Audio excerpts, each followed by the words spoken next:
साफ कर ले कुल। ये याद आ गई इनकर रह के फोनवा लगा दे। आज चलते रथ के आज इतना चढ़ाव बन का करवा चाहतावत का जनी का मानी जाए हैं देखी थे। ये बहन फोनवा ना लग साजन लगे चलते फोन मिला।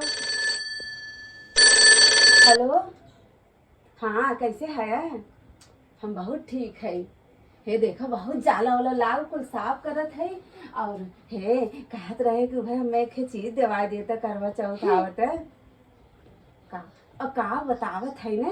हम जानते तो हमें बहुत मानत है देवाऊबा जरूर। हे भाई भाई रच के दे दो देवाज हमें जौन आधा एप्पलवा सब खाए रहत है वह एक ही फोनवा में चाहे जौन आधा एप्पल काहे के सब खाए रहे थे वह देवाज मोर भाई करवा चौथ आए देखा सब वीडियो बनवत बाटे निक निक सब सुंदर सुंदर। हमारे वीडियो ना बनत निक के कौनो नदी गाड़े लाइक ना करत है ये बिना हम कब्बे से जौन सफाई करते ये सोचत रहे।